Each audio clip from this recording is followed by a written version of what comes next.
ഇവിടെ മുഖ്യമന്ത്രിയായ പിണറായി വിജയൻ ജയിച്ചുവെങ്കിൽ തമിഴ്നാട്ടിൽ അവിടെ MK സ്റ്റാലിൻ പരാജയപ്പെടുകയാണ് ഉണ്ടായത്. TVKയ്ക്ക് വലിയ വിജയമുണ്ടായി, പക്ഷേ ഭൂരിപക്ഷം തെളിയിക്കാനുള്ള സീറ്റില്ല.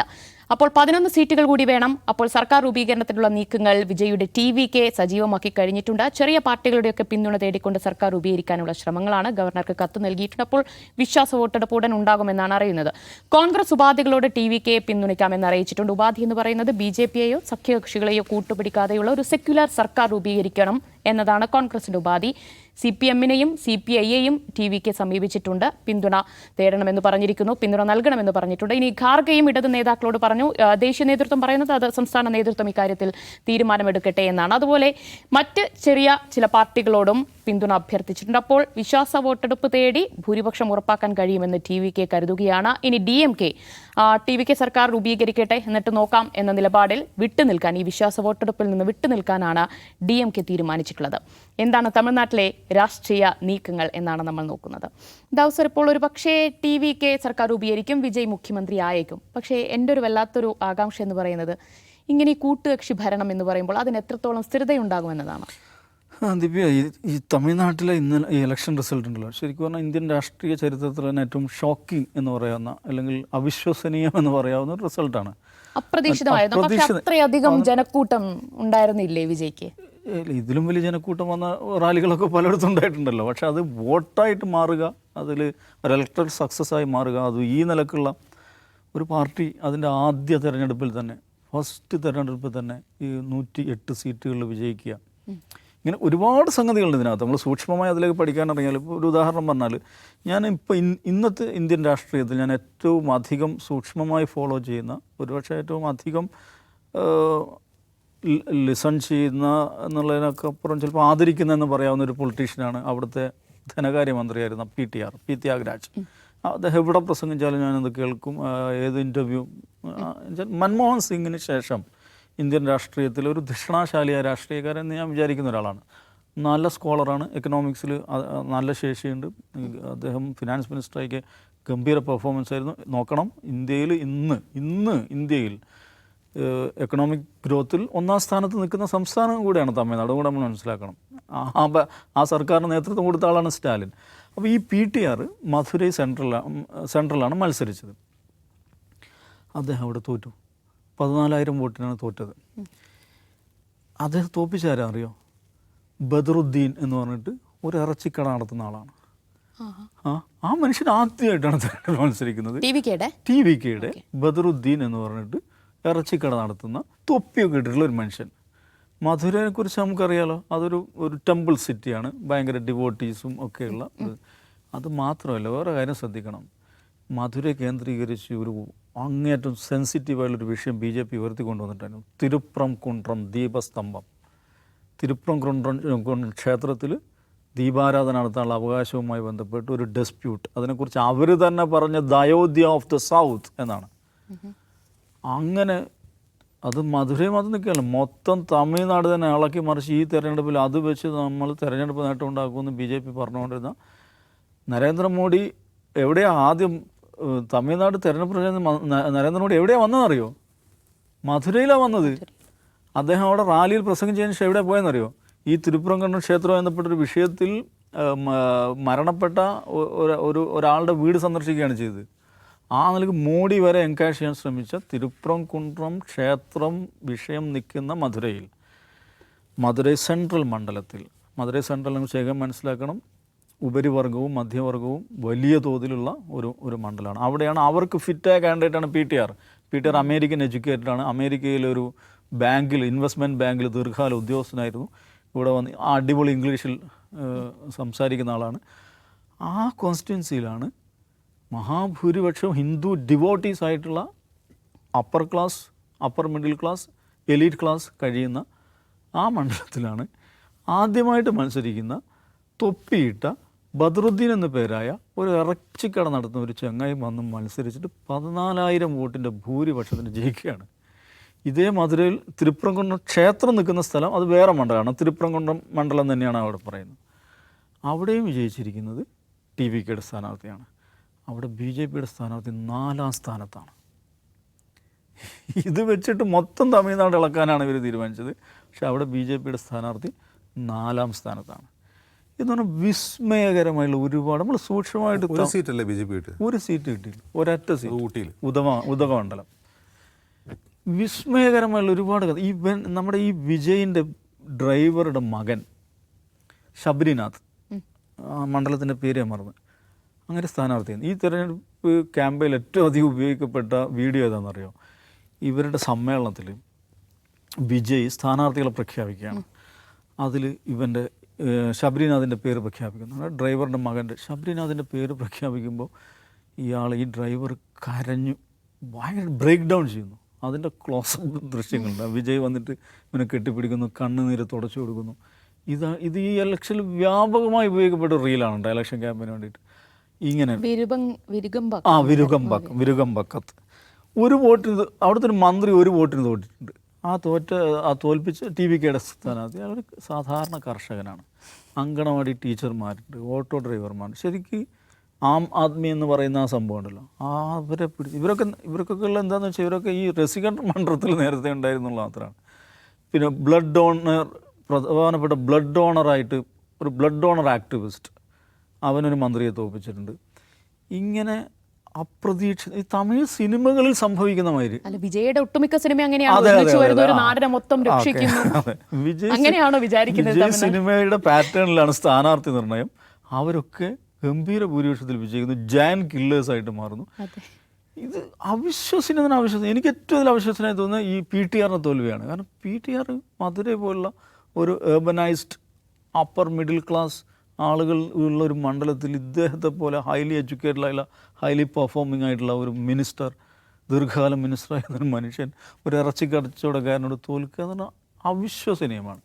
അപ്പോൾ ഈ അവിശ്വസനീയത മൊത്തത്തിൽ തമിഴ്നാട്ടിലാകെയുണ്ട്. ഈ ഒരു ഷോക്ക് വൈവ് പൊളിറ്റിക്കൽ ലീഡർഷിപ്പിനകത്ത് പോലുണ്ട്. എന്താണ് സംഭവിച്ചിരിക്കുന്നത് ആർക്കും മനസ്സിലാവുന്നില്ല. അപ്പോൾ അങ്ങനെയാണ് ഇപ്പം. പക്ഷേ ഇദ്ദേഹത്തിന് ഭരിക്കാനുള്ള ഭൂരിപക്ഷം 108 സീറ്റുകൾ, 11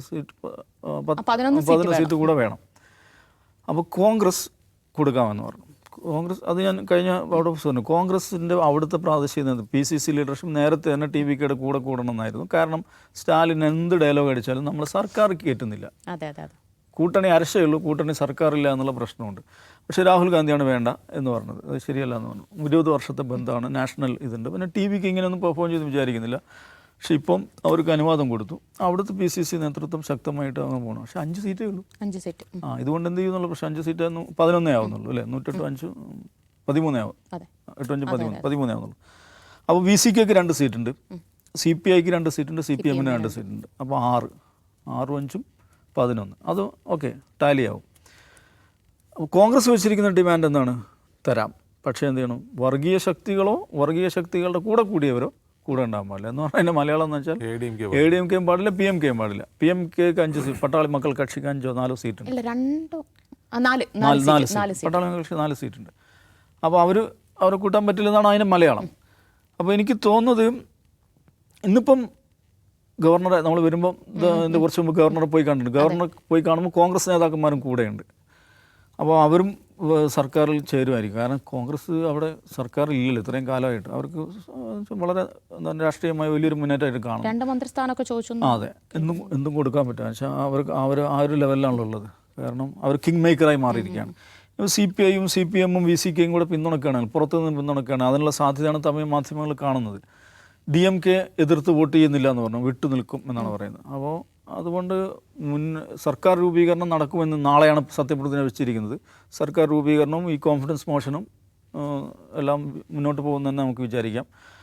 പക്ഷേ അതേസമയം TVക്ക് സ്വസ്ഥമായിട്ട് ഭരിക്കാൻ പറ്റില്ല. കോൺഗ്രസ് ഒരു കിങ് മേക്കർ റോൾ അവിടെ ഉണ്ടാവും. CPMും CPIയും ഒക്കെ വളരെ പ്രധാനപ്പെട്ട റോളിൽ വരികയാണ് തമിഴ് രാഷ്ട്രീയത്തിൽ. അപ്പോൾ അത് പുതിയൊരു യുഗം പിറക്കുകയാണ്. ആ നിലക്ക് നോക്കുകയാണ്. ആദ്യമായിട്ടാണ് ഒരു കൂട്ടണി സർക്കാർ, ഒരു മുന്നണി സർക്കാർ തമിഴ്നാട്ടിൻ്റെ ചരിത്രത്തിൽ ആദ്യമായിട്ട് കൂട്ടണി സർക്കാർ വരികയാണ്. ഇതുവരെ ഇത് മാത്രമേ ഉണ്ടായിരുന്നുള്ളൂ, ഒറ്റക്കക്ഷി ഭരണം മാത്രമേ ഉണ്ടായിരുന്നുള്ളൂ. അത് എഗൻ നല്ലൊരു കാഴ്ചയാണ്. പക്ഷേ ഞാനതിൽ കാണുന്ന വേറൊരു സംഗതി, ഇപ്പോൾ കോൺഗ്രസ് പിന്തുണക്കാമെന്ന് തീരുമാനിച്ചപ്പോൾ അതിരൂക്ഷമായ ഭാഷയിലാണ് DMKയുടെ ഭാഗത്ത് നിന്ന് റെസ്പോൺസ് ഉണ്ടായത്. അവരുടെ വക്താവുണ്ട്, നമ്മുടെ അണ്ണാദുരൈയുടെ ഇന്ന് രാവിലെ അണ്ണാദുരൈയുടെ ഒരു ട്വീറ്റ് ഉണ്ടായിരുന്നു. ഒറ്റ വാക്കാണ്, ബാക്ക് സ്റ്റാബേഴ്സ്. വേറൊന്നുമില്ല, ബാക്ക് സ്റ്റാബേഴ്സ് എന്ന് മാത്രമേ എഴുതി. പിന്നെ അങ്ങേരുടെ ഒഫീഷ്യൽ സ്റ്റേറ്റ്മെൻറ്റ് വന്നു, ഓർക്കണം രാഹുൽ ഗാന്ധി എല്ലാവരും പരിഹസിച്ചുകൊണ്ടിരുന്ന കാലത്ത്, രാഹുൽ ഗാന്ധി ഒന്നുമല്ലാതിരുന്ന കാലത്ത്, രാഹുൽ ഗാന്ധി ഇന്ത്യൻ രാഷ്ട്രീയത്തെ ആരും മൈൻഡ് ചെയ്യാതിരുന്ന കാലത്ത് രാഹുലിനെ ചേർത്ത് പിടിച്ച് രാഹുലിന് കരുത്ത് നൽകിയത് ഞങ്ങളുടെ തിരു സ്റ്റാലിനാണ് എന്നോർക്കണം. നിങ്ങളൊന്നുമല്ലാത്ത കാലത്ത് നിങ്ങൾക്ക് അനുവാദരഹിതമായി, നിങ്ങളുടെ അനുവാദത്തിനേക്കാളും അപ്പുറം നിങ്ങൾക്ക് സീറ്റുകൾ തന്ന് നിങ്ങൾക്ക് അന്തസ്സുണ്ടാക്കിയത് ഞങ്ങളെന്ന് ഓർക്കണം. ഇങ്ങനെ പുറകിൽ നിന്ന് കുത്തരുത് എന്ന് പറഞ്ഞിട്ട് ഇങ്ങേരുടെ പബ്ലിക് സ്റ്റേറ്റ്മെൻറ്റ് വന്നിട്ടുണ്ട്, DMKയുടെ വക്താവിൻ്റെ. പക്ഷേ ഇവരുടെ ബൈറ്റ് വന്നിട്ടുണ്ട് കനിമൊഴി ഇതൊന്നും പറയുന്നില്ല. കനിമൊഴി എന്താ പറയുന്നത്? ജനാധിപത്യത്തിൽ അതൊക്കെ സ്വാഭാവികമല്ലേ എന്നാണ്. ഭയങ്കര റിയലിസ്റ്റിക് ആയിട്ട് പ്രതികരിച്ചു. പിന്നെ ഒരു സെക്യുലർ പാർട്ടിയല്ലേ അധികാരത്തിൽ വരുന്നത്. നമ്മളുടെ ലക്ഷ്യം എന്താണ്? ഇവിടെ വർഗീയ ശക്തികൾ അധികാരത്തിൽ വരാതിരിക്കുക എന്നുള്ളതല്ലേ. ഇതിൽ ചില സൂചനകളുണ്ട്. അതാണ് ഞാൻ അതിലേറ്റവും ശ്രദ്ധയായിട്ട് കാണുന്നൊരു കാര്യം എന്ന് വെച്ചിട്ടുണ്ടെങ്കിൽ കനിമൊഴിക്ക് സ്റ്റാലിനൊന്നും പറഞ്ഞിട്ടില്ല. സ്റ്റാലിനൊന്നും പറഞ്ഞില്ല. സ്റ്റാലിൻ പിന്നെ പബ്ലിക് സ്റ്റേറ്റ്മെൻറ്റ് അങ്ങനെ ഇറക്കാറില്ല. പക്ഷെ ഔദ്യോഗിക വക്താവ് പറഞ്ഞിട്ടുണ്ട്. സ്റ്റാലിൻ അനുമതി ഇല്ലാതെ ഔദ്യോഗിക വക്താവ് പറയാനിടയില്ലല്ലോ. പക്ഷെ കനിമൊഴി പറഞ്ഞതാണ് ഞാൻ രാഷ്ട്രീയം കാണുന്നത്, അല്ലെങ്കിൽ എന്താണ് ഇഷ്യൂസ് കാണുന്നത്. കനിമൊഴിക്ക് സ്റ്റാലിൻ ലീഡർഷിപ്പിനോട് വിയോജിപ്പെടുന്നത് പരസ്യമല്ല, എന്താണ് എല്ലാവർക്കും അറിയാവുന്ന ഒരു രഹസ്യമാണ്. അതിലേറ്റവും പ്രധാനം എന്താണ്? നമ്മുടെ ചെക്കനെ ഉപമുഖ്യമന്ത്രിയാക്കിയാണ് പേര് ഉദയനിധി സ്റ്റാലിൻ. കാരണം ഒരു ഹെയറായിട്ട് കാണുന്നത് ആരാണ്? കനിമൊഴിയാണ് കാണുന്നത്. ആ സ്ഥാനത്തേക്ക് വരേണ്ടതാണ്. അവർക്ക് ഈ മന്ത്രിസഭയിൽ ചേരണമെന്ന് ആഗ്രഹം ഉണ്ടായിരുന്നു, നടന്നില്ല, ഡൽഹിയിലേക്ക് പറഞ്ഞയച്ചു. അതിനുശേഷമാണ് ഉദയനിധി ഉപമുഖ്യമന്ത്രിയാകുന്നത്. അതിൽ ഇവർക്ക് ഉള്ളാലെ വലിയ പ്രതിഷേധവും അമർഷമുണ്ട്. അതുകൊണ്ട് അതാണ് ഈ പ്രകടമായത്. അപ്പോൾ അത് DMK സ്റ്റാലിൻ ദുർബലമായി നിൽക്കുന്ന സമയമാണ്. എന്താണ് ചെയ്യാൻ പോകുന്നത്? കനിമൊഴി DMKക്ക് അകത്ത് എന്താണ് ചെയ്യാൻ പോകുന്നതിൻ്റെ ചില സൂചനകളുണ്ട്. അപ്പോൾ DMKയുടെ ഒരു ഇൻറ്റേർണൽ ഡൈനാമിക്സിൽ കൂടെ ചില മാറ്റങ്ങൾക്ക് നമുക്ക് കാണാവുന്നതാണ്. എനിവേ നാളത്തെ ദിവസം ഇന്ത്യൻ രാഷ്ട്രീയത്തിലെ ഏറ്റവും ഡ്രമാറ്റിക് ഡേ ആണെന്ന് ഞാൻ പറയാം. അജിബ്സ്, അപ്പോൾ എന്തായിരിക്കും TVKയിൽ നിന്ന് തമിഴ്നാട്ടിലെ ജനം പ്രതീക്ഷിക്കുന്നുണ്ടാവുക? മാറ്റമാണ് പ്രതീക്ഷിച്ചത്. കാരണം വെച്ചാൽ ആ മാറ്റം, ആളുകൾ ആ മാറ്റത്തിന് വേണ്ടി എത്ര കാത്തിരിക്കുന്നുണ്ട്, ആഗ്രഹിക്കുന്നുണ്ടെന്നുള്ളത് സെൻസ് ചെയ്യാൻ നമുക്ക് മനസ്സിലാക്കാൻ കഴിയാത്തതുപോലെ DMKയ്ക്കും കഴിഞ്ഞില്ല എന്നുള്ളതാണ് ആ തോൽവി കാരണം. അതായത് DMK പ്രതീക്ഷിച്ചത് എന്താണെന്ന് വെച്ചാൽ സ്റ്റാലിൻ സ്വാഭാവികം പ്രതീക്ഷിച്ചത് ഇപ്പോൾ പിണറായി വിജയന് തുടർഭരണം കിട്ടിയതുപോലെ തനിക്കൊരു തുടർഭരണം കിട്ടുമെന്ന് അദ്ദേഹം ന്യായമായും പ്രതീക്ഷിച്ചു. കാരണം ആ സർക്കാർ വളരെ ശക്തമായ സർക്കാരാണ്. ഫെഡറൽ ഗുണ്ടായുസത്തിനെതിരെ നെഞ്ചു വിരിച്ചു നിൽക്കുന്നൊരു സ്റ്റേറ്റാണ്, ഒരു സർക്കാരാണ്. പിന്നെ വെൽഫെയർ സ്കീംസ് നോക്കുകയാണെങ്കിലും പിണറായി വിജയനേക്കാൾ മെച്ചത്തിൽ വെൽഫെയർ സ്കീംസ് പ്രഖ്യാപിച്ചിട്ടുള്ള ഒരു സർക്കാരാണ്. അപ്പോൾ തുടർഭരണം കിട്ടും എന്ന് DMK സ്വാഭാവികമായിട്ട് പ്രതീക്ഷിച്ചു. അങ്ങനെ മോശം ഗവേണൻസ് ഒന്നും അവരുടേതുള്ളത്. പക്ഷേ ഞാൻ മുമ്പ് സൂചിപ്പിച്ചതുപോലെ കേരളം മാറിയതുപോലെ തമിഴ്നാട് ഒരുപാട് മാറിപ്പോയി. ആ മാറ്റം എന്താണെന്ന് വെച്ചാൽ, ഇപ്പോൾ തമിഴ്നാടിനെ പറ്റി എൻ്റെയൊക്കെ ചെറുപ്പത്തിലുള്ള പെർസെപ്ഷൻ വളരെ ദരിദ്രമായ സംസ്ഥാനം എന്നാണ്. പക്ഷേ 90കളിൽ ജയലളിത അധികാരത്തിലിരിക്കുന്ന സമയത്ത് ഈ ഗ്ലോബലൈസേഷൻ്റെ പല ഗുണങ്ങളും ആ സ്റ്റേറ്റിലേക്ക് കൊണ്ടുവന്നത് ജയലളിതയാണ്. അപ്പോൾ ജയലളിത തുടങ്ങി വെച്ച പല കാര്യങ്ങളും അവിടെ വലിയ തോതിൽ, ഇപ്പോൾ ഇൻഡസ്ട്രിയൽ ഗ്രോത്ത് ആണെങ്കിലും എഡ്യൂക്കേഷൻ വൻ മുന്നേറ്റമാണ് തമിഴ്നാട് നടത്തിയിട്ടുള്ളത്. കേരളത്തെ പോലെ തന്നെ കേരളത്തേക്കാൾ വേഗത്തിൽ തമിഴ്നാട് മുന്നേറി കഴിഞ്ഞു. മറ്റൊന്ന് ഇൻഫ്രാസ്ട്രക്ചറിൻ്റെ കാര്യത്തിലാണെങ്കിലും എല്ലാത്തിലും വലിയ മുന്നേറ്റം നടത്തിയിരുന്നു. അവിടേക്കാണ് പിന്നീട് DMKയുടെ സർക്കാരുകളൊക്കെ വരുന്നത്. AIDMK തുടർഭരണം ഉണ്ടായതൊക്കെ നമുക്കറിയാം. അപ്പോൾ പഴയ തമിഴ്നാട്ടിൽ ഉണ്ടാകുന്ന ഒരു ഈ ദ്രാവിഡ രാഷ്ട്രീയത്തോടുള്ള വൈകാരികമായ അടുപ്പം കുറഞ്ഞു വരുന്നതിൻ്റെ ലക്ഷണം കൂടിയാണിത്. ആൾക്കതൊരു ഫാറ്റീഗായി മാറുന്നുണ്ട്.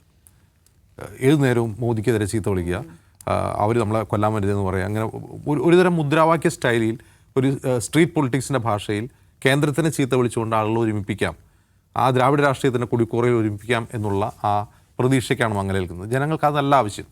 കാരണം ഈ മിഡിൽ ക്ലാസ് ആസ്പിരേഷൻസ് മനസ്സിലാക്കാൻ DMK കഴിഞ്ഞില്ല എന്നുള്ളതാണ് പ്രധാന പ്രശ്നം. അവർക്ക് വേണ്ടത് ജോലിയാണ്. ഇപ്പോൾ ജോലിയെ പറ്റി പറയുകയാണെങ്കിൽ ഇപ്പോൾ ദാവൂസായി പറഞ്ഞല്ലോ, തമിഴ്നാട്ടിലേക്കാണ് ഏറ്റവും കൂടുതൽ ഇൻവെസ്റ്റ് വരുന്നത്. ഫോറിൻ ഇൻവെസ്റ്റ് പോലും വരുന്നത് അങ്ങോട്ടാണ്. പിന്നെ ചെന്നൈ കേന്ദ്രീകരിച്ച് വലിയ തോതിലുള്ള IT ഡെവലപ്മെൻറ്റ് ഉണ്ടാകുന്നുണ്ട്. പക്ഷെ അത് ചെന്നൈയിൽ മാത്രമാണ്. ചെന്നൈ മാത്രമല്ല തമിഴ്നാടിൻ്റെ വ്യത്യസ്ത മേഖലകൾ. ഇപ്പോൾ ഉദാഹരണത്തിന് കോയമ്പത്തൂർ, സേലം, ആ ബെൽറ്റുണ്ട്. ആ ബെൽറ്റിലൊക്കെ രാഷ്ട്രീയം തന്നെ വേറെയാണ്. പിന്നെ അവിടുത്തെ കമ്മ്യൂണിറ്റികൾ, കാസ്റ്റ്, ഇതൊക്കെ വ്യത്യസ്തമാണ്. അപ്പോൾ തമിഴ്നാട് പോലുള്ളൊരു വലിയ സംസ്ഥാനത്തിന് വ്യത്യസ്ത റീജിയനുകളിലുള്ള ജനങ്ങളുടെ ആസ്പിരേഷൻ എന്താണ്, അതിനെല്ലാം വിസ്മൃതിയിലാക്കിക്കൊണ്ട് കുറേ വെൽഫെയർ പൊളിറ്റിക്സ് പ്രഖ്യാപിച്ച് കേന്ദ്രത്തിനെതിരെ ചീത്ത വിളിച്ചാൽ ഇവരെല്ലാം ദ്രാവിഡ രാഷ്ട്രീയത്തിന് കുടിക്കുറയിൽ നിൽക്കും എന്നുള്ളത് DMKയുടെ പ്രതീക്ഷയാണ് തകർന്നടിയുന്നത്. അവിടെയാണ് വളരെ ബുദ്ധിപരമായി, അത് ഞാൻ ഉൾപ്പെടെ അതിനെ ചെറുതായി കണ്ടു, വിജയുടെ മുന്നേറ്റം. അപ്പോൾ വിജയ് എന്തോ ഒരു റസികർ മണ്ഡലം ഉണ്ടാക്കി രാഷ്ട്രീയത്തിൽ പ്രവേശിച്ചാൽ ആര് വോട്ട് ചെയ്യാനാണ്, വോട്ട് എങ്ങനെ സംഘടിപ്പിക്കും താഴെ തട്ടിൽ എന്നുള്ളതാണ് ഞാൻ ഉൾപ്പെടെ ഉള്ളവർ വിചാരിച്ചത്. ഞാൻ അങ്ങനെ തന്നെ വിചാരിച്ച ഒരാളാണ്. അല്ല ഈ എക്സിറ്റ് പോളുകളും ഒന്നൊഴികെ ബാക്കിയെല്ലാം യെസ്. പക്ഷേ വിജയ് ഇത് വർഷങ്ങൾക്ക് മുമ്പേ പ്ലാൻ ചെയ്തതാണ്. ഒരു 2008 വിജയ് എന്ത് ചെയ്യുന്നുണ്ട്, താൻ അധികാര രാഷ്ട്രീയത്തിൻ്റെ ഭാഗമായി ഇറങ്ങും എന്ന് തീരുമാനിച്ചിട്ടുണ്ട്. അതിൻ്റെ ഭാഗമായി അദ്ദേഹത്തിൻ്റെ റെസിഡൻഷ്യൽ മണ്ഡലങ്ങൾക്ക് ഒരു കോർഡിനേഷൻ ഉണ്ടാക്കുകയും അതിന് രജിസ്റ്റർ ചെയ്യുകയും അതിൻ്റെ പ്രവർത്തനം മറ്റു മേഖലകളിലേക്ക് വ്യാപിക്കുകയും ചെയ്തിട്ടുണ്ട്. അദ്ദേഹത്തിൻ്റെ ഇപ്പോൾ സോഷ്യൽ മീഡിയയിൽ വരുന്ന കാര്യം, അദ്ദേഹത്തിൻ്റെ മുൻകാല സിനിമകളിൽ അദ്ദേഹം ചീഫ് മിനിസ്റ്റർ ആവും എന്ന് ചൂണ്ടിക്കാട്ടുന്ന റെഫറൻസസ് ഇങ്ങനെ തപ്പിയെടുക്കുകയാണ്. ഏതോ ഒരു സിനിമയുടെ പേര് മറന്നു, അതിൽ വിജയുടെ കാറിൻ്റെ നമ്പർ പോലും TN7 CM എന്നൊക്കെയാണ്. ഇത് കണ്ടോ, ഇത് മുമ്പേ തന്നെ അദ്ദേഹം പ്ലാൻ ചെയ്തിട്ടുണ്ട്. തൃഷയുടെ പഴയകാല വീഡിയോ, തൃഷയുടെ ഒരു പഴയ വീഡിയോ വരുന്നുണ്ട്. ഞാൻ CM ആവുന്നു. മറ്റൊരു കാര്യം കൂടി ആലോചിക്കുക, ഞാൻ അതിന് വേറൊരു ആംഗിൾ കാണാണ്. കേരളത്തിലാണ് ഒരു വിജയുടെ കൂടെ ഇല്ല. ഞാൻ തൃഷയുടെ കാര്യം പറഞ്ഞപ്പോഴാണ് പറയാം. കേരളത്തിൽ ഒരു പുതിയ പാർട്ടി വരുന്നു, ഒരു സിനിമാടൻ വരുന്നു, അയാളൊരു ഭയങ്കര മുന്നേറ്റം ഉണ്ടാകുന്നു. അപ്പോൾ അയാളുടെ ഭാര്യ ഡിവോഴ്സ് ചെയ്ത് പോയിട്ട് വേറൊരു നടി അയാളുടെ കാമുകിയാണെന്നുള്ളൊരു വാർത്ത പുറത്തു വരികയാണെന്നിരിക്കട്ടെ, ഭയങ്കര തിരിച്ചടി ഉണ്ടോ അയാൾക്ക്. തമിഴ്നാട്ടിലൊന്നും ആരും മൈൻഡ് ചെയ്യുന്നില്ല, കാരണം അവർക്കത് പരിചയമുള്ളതാണ്. അവിടെ MGR ജയലളിതയെ കഴിഞ്ഞു പോയതാണ്. അവർക്കതൊരു പ്രശ്നമേ അല്ല, അങ്ങനെ ഒരു മൊറാലിറ്റി അവർക്ക് പ്രശ്നമേ അല്ല എന്നുള്ളതാണ്. കുടുംബത്തിൻ്റെ പരിപാവനത, വിജയുടെ ഭാര്യ സംഗീതയുടെ കണ്ണുനീർ, അതൊന്നും അവിടെ ടച്ച് ചെയ്തിട്ടേ ഇല്ല. ആർക്കും അത് ടച്ച് ചെയ്തില്ല. പക്ഷേ ആളുകൾ വേറെ രീതിയിലാണ് അതിന് കാണുന്നത്. എന്ന് മാത്രമല്ല, ആളുകൾ അതിനെ സെലിബ്രേറ്റ് ചെയ്യുന്ന കൂടി ആലോചിച്ച് നോക്കുക. തൃഷയുടെ ബർത്ത്ഡേയുടെ എന്നാണ് കൗണ്ടിങ്. കാമുകിക്ക് ഒരു സംസ്ഥാനം തന്നെ ഗിഫ്റ്റ് കൊടുത്തൊരു കാമുകൻ, അങ്ങനെയാണ് വാഴ്ത്തപ്പെടുന്നത്. ഒരു സംസ്ഥാനം. നമുക്കുണ്ട് കുറേ കാമുകന്മാരെന്നുകൊണ്ട് പെൺപിള്ളേർ ഇപ്പോൾ റീൽ ചെയ്തുകൊണ്ടിരിക്കുകയാണ്. അപ്പോൾ ഒന്ന് ആലോചിച്ച് നോക്കുക, ആളുകൾ വേറെ ഞാൻ പറയുന്നത് ആളുകളുടെ ആസ്പിറേഷൻ മാറുന്നു, രാഷ്ട്രീയത്തെക്കുറിച്ചുള്ള കാഴ്ചപ്പാട് മാറുന്നു. ഈ മാറ്റം സെൻസ് ചെയ്യാൻ നമ്മൾ ഉൾപ്പെടെയുള്ളവർ കഴിയുന്നില്ല എന്നുള്ള യാഥാർത്ഥ്യം. അത് TMK കഴിയാത്തതുകൊണ്ടാണ്. അവരതിനെ ചെറുതായി കണ്ടു, TVK ചെറുതായി കണ്ടതുകൊണ്ട്. അല്ലെങ്കിൽ DMK തോറ്റുപോകാൻ സ്റ്റാലിൻ ഒരു പ്രസംഗത്തിലും വിജയ് എന്ന വാക്ക് പരാമർശിക്കാറില്ല. അവർ ഇഗ്നോർ ചെയ്യുക, അത് അവരുടെ സ്ട്രാറ്റജി ആയിരുന്നു. അത് വിജയ് ഇഗ്നോർ ചെയ്യുക എന്നുള്ളതായിരുന്നു അവരുടെ സ്ട്രാറ്റജി. പക്ഷേ ഇഗ്നോർ ചെയ്യാൻ പാടില്ലാത്ത വിധം അത് ഗ്രൗണ്ടിൽ പടർന്നിരുന്നു എന്നുള്ളത് DMKക്ക് മനസ്സിലായില്ല. അത് തന്നെയാണ് അതിൻ്റെ കാരണം. അപ്പോൾ അവർ ഇഗ്നോർ ചെയ്തു, എല്ലാവരും ഇഗ്നോർ ചെയ്തു. ഇഗ്നോർ ചെയ്തപ്പോൾ അവരങ്ങോട്ട് ആളിപ്പടർന്നു. അതാണ് നമ്മളിപ്പോൾ കണ്ടത്. യെസ്, അതാണ്. ഒരുപക്ഷെ TVK അങ്ങനെയങ്ങ് വില കുറച്ച് കണ്ടു കാണാം. അതായിരിക്കാം ഇത്ര വലിയ തിരിച്ചടിക്ക് കാരണമായിട്ടുണ്ടാവുക. എന്തായാലും അക്കാര്യം DMK പരിശോധിക്കുമായിരിക്കും. പക്ഷേ ജനം മാറ്റം ആഗ്രഹിച്ചു. തമിഴ്നാട്ടിലെ ജനം TVKക്ക് കുത്തി. അതിൽ എത്ര കണ്ട് മാറ്റം കൊണ്ടുവരാൻ വിജയ്ക്ക് കഴിയുമെന്നതാണ് ഉറ്റുനോക്കുന്നത്.